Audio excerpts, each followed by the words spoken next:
Boa noite. Iremos apresentar agora o trabalho de Direito Administrativo 1. A equipe é composta por Gabriel Coutrin Nunes, eu, Lucas Quaresma Prates Leão e Samuel Barbosa Castro. Somos discentes do curso de graduação em Direito da UniFG, 7º semestre, turno noturno.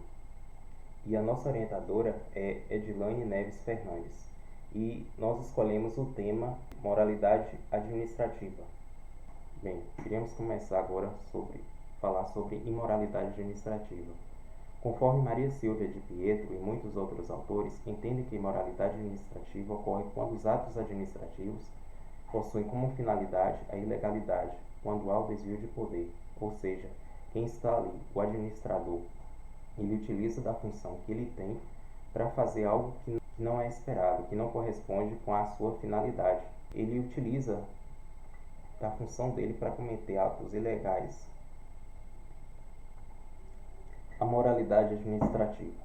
Para começar a falar sobre moralidade administrativa, é bom trazer o conceito do que é ser moral.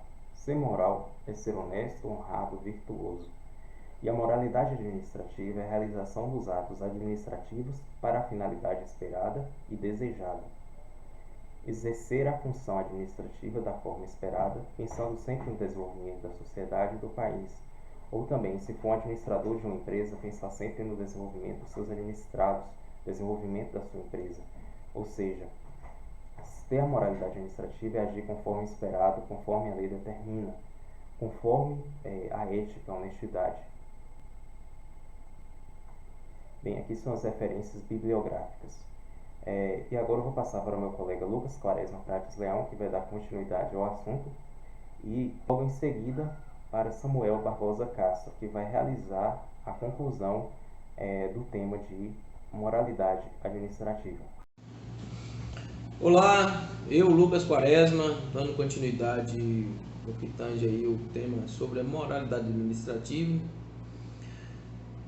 É sabido dizer que esse requisito já tem previsão legal em nosso ordenamento jurídico, né?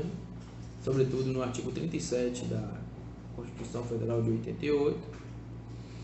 E alguns autores, antigamente, do ramo, trazia uma discrepância acerca da moralidade juntamente com legalidade.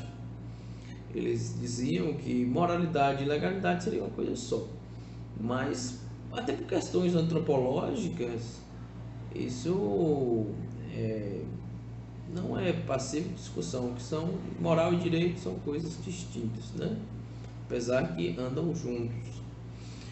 Ainda aí seguindo essa linha de raciocínio, como Maria Silva Zanetti Pietro e Celso Antônio Pedreira de Mello, né, as doutrinas majoritárias hoje do direito administrativo, eles falam que um ato pode ser discricionário, legal, mas imoral, ou seja, desproporcional, um ato ali inexistente, que vai beneficiar ali o administrador público ou outrem.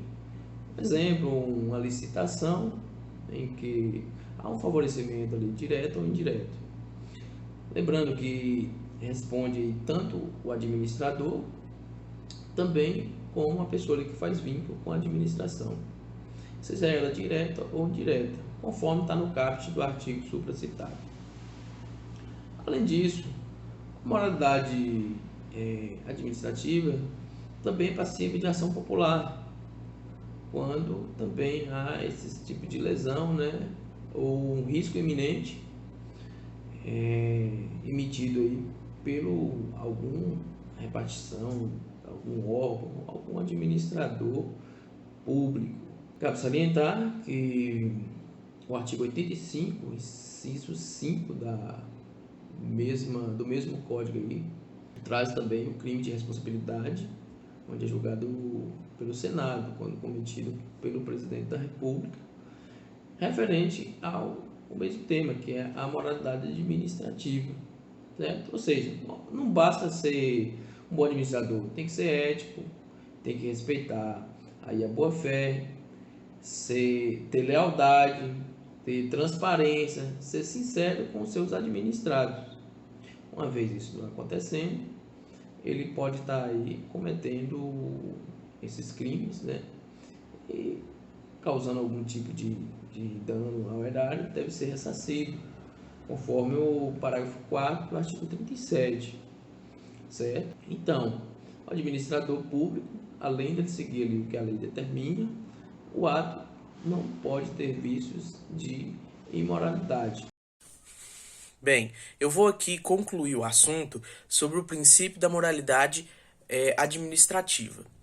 Esse princípio eu vou tentar aqui exemplificar no que diz respeito aos agentes administrativos, pois, como já dito anteriormente, na Constituição Federal de 88, o artigo 37, ele vai supracitar essa importância do princípio da moralidade e vai abordar ali como devemos seguir os princípios éticos, como devemos seguir os princípios da razoabilidade e o que diz respeito a isso. Bem, princípios éticos seria um pouco de levar a letra fria da lei, ao pé da letra, ou seja, aquilo que foi mandado de ofício por um juiz ou aquilo que está expresso na lei, o agente administrativo deve cumprir.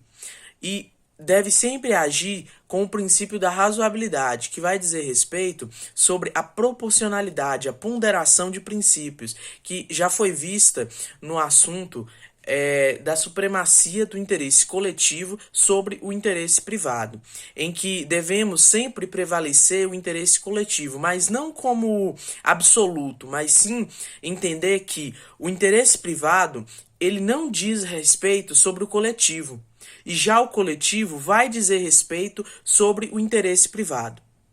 Bem, para exemplificar esse princípio da moralidade, podemos imaginar um agente administrativo que, ao derrubar uma casa vazia, né, porque com pessoas teria que ser um mandato ali de um juiz, mas essa casa vazia que foi desapropriada, em que ele vai derrubar, ele se emociona com a história do proprietário, que chega ali, que conta a sua história e que emociona esse agente e ele acaba decidindo por ele mesmo que não vai derrubar a casa.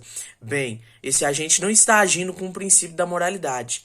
E além de ter na própria lei a pena para esse ato que ele está realizando, devemos também ver que ele está agindo com a moral e a ética dele, conforme ele concluiu, e não conforme a lei, o princípio da razoabilidade e o princípio da moralidade.